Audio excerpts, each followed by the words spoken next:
A drone hits a British Royal Air Force base in Cyprus. Greece scrambles F-16s. France, Italy, Spain, and the Netherlands rush warships into the eastern Mediterranean. And now, Turkey is preparing to deploy its own F-16 fighter jets to the island. The Mediterranean is heating up fast. And if you're not paying attention to what's happening off the coast of Cyprus right now, you need to be. Because in the span of just a few days, this island has gone from a quiet corner of Europe to a front line in a widening regional conflict that stretches from Tehran all the way to London. Let's break it all down. To understand why Cyprus suddenly became the most militarized island in the Mediterranean, we have to go back a few days.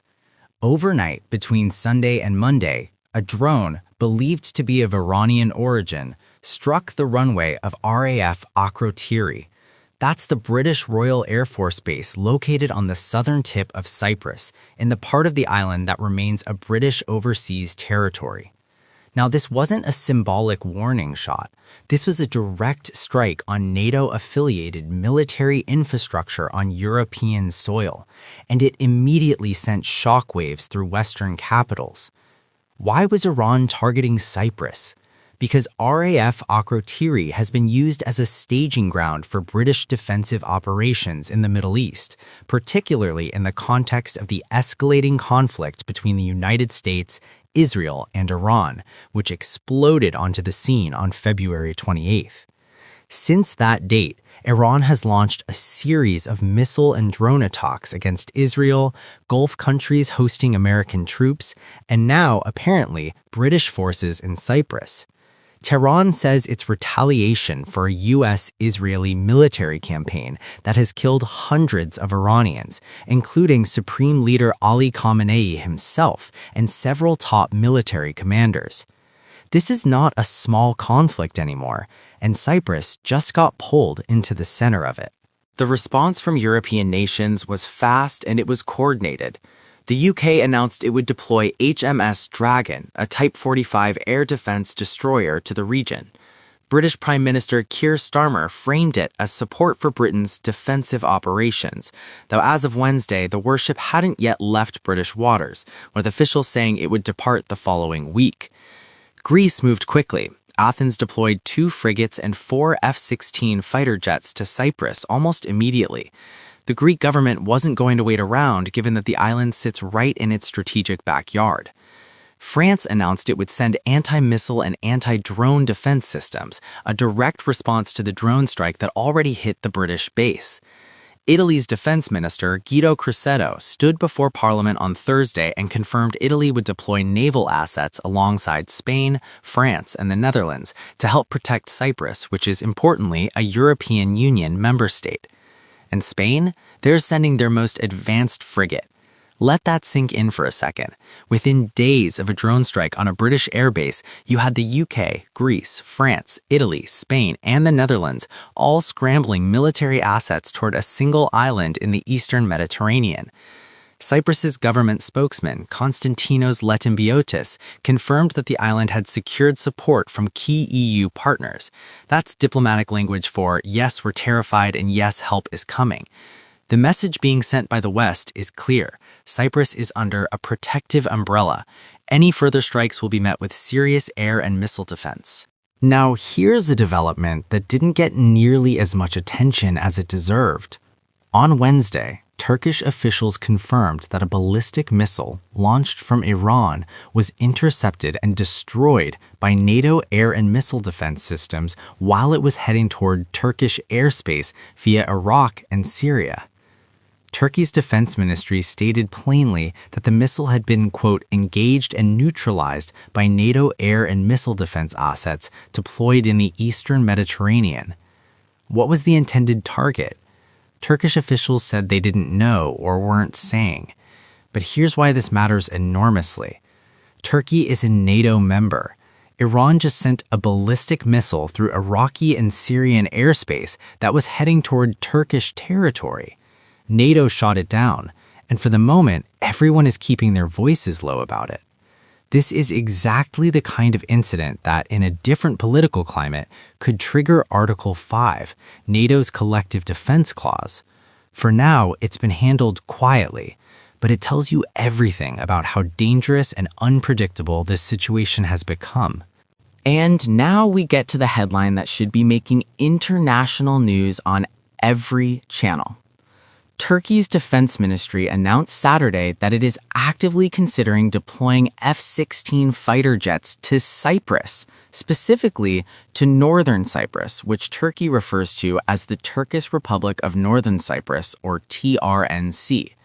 The exact quote from sources: "In light of recent developments, phased plans are being made to ensure the security of the TRNC.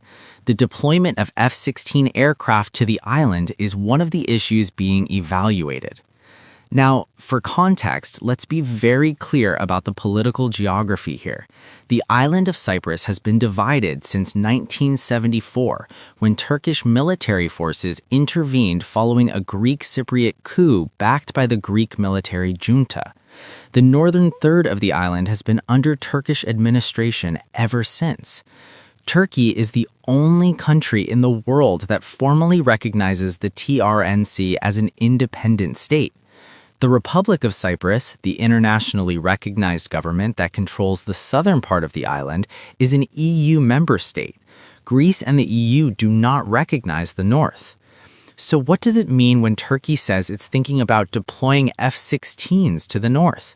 It means that within a relatively small geographic area, you could soon have Greek F-16s stationed in the south, Turkish F-16s stationed in the north, British naval assets offshore, French, Italian, Spanish, and Dutch warships in the surrounding waters, and a NATO intercept of an Iranian ballistic missile having just occurred in the same airspace. This is a tinderbox, and it's sitting right in the middle of the Mediterranean.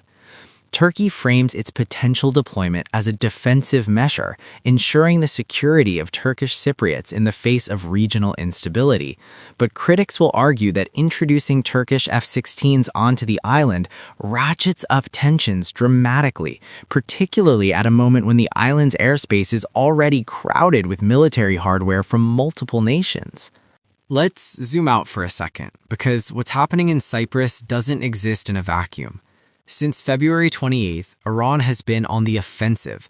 Missiles and drones have been launched at Israel. Gulf states hosting American military personnel have been targeted. Civilian infrastructure, ports, residential buildings has been hit. There have been casualties.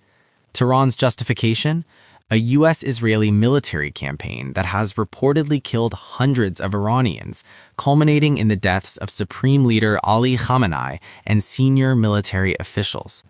That is, if confirmed, one of the most dramatic escalations in modern Middle Eastern history. We are watching the consequences of that escalation ripple outward in real time. Iran is lashing out in every direction, and the Eastern Mediterranean is being caught in the crossfire.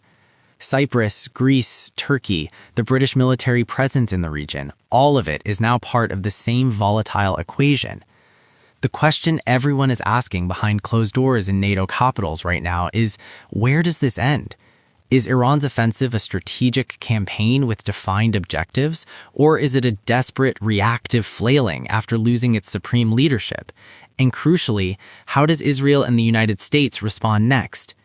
Every answer carries enormous consequences for the stability of this region. What started as a conflict thousands of miles away in the Middle East has now reached a British airbase on a European island. Multiple NATO countries are deploying warships and fighter jets. A ballistic missile aimed at Turkey was shot down by NATO. And now Turkey is preparing F-16 deployments of its own. This situation is moving fast, and it is far from over. I'll be keeping a close eye on every development as it comes in.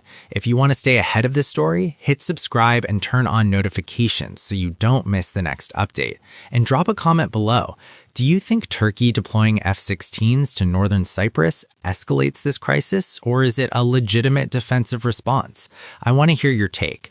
Thanks for watching. I'll see you in the next one.